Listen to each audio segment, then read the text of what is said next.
Mga salitang bawal sabihin dito sa Facebook. Iwasan po natin to guys para hindi tayo magkaroon ng problema sa ating account. Itong salita na to. Yan po ay may ibig sabihin sa ibang lugar. Sa Spanish word, bawal po talaga ito sabihin. Dahil hindi po talaga maganda. Ito po ang salita na to. Pansin nyo ba ay karaniwan ay salita natin. Dahil yan ay kusang tinatranslate ni Mameta. Lahat ng mga sinasabi natin dito ay kusang nakatranslate yan. Kaya iwasan po natin magsalita ng hindi maganda. Dahil napansin nyo ba sa mga long term video nyo, may mga kusang translation. Dahil yan po ay kusang nilalagay ni Mameta.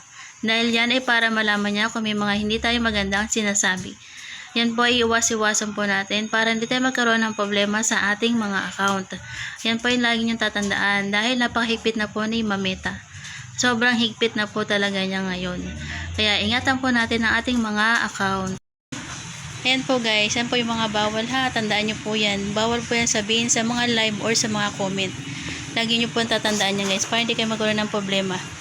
Since lahat naman tayo ay marunong sa mga crossword at sa mga missing letters, mahuhulaan nyo po yan dahil napakadali lang po sabihin yan. Dahil nasa salita po natin yan.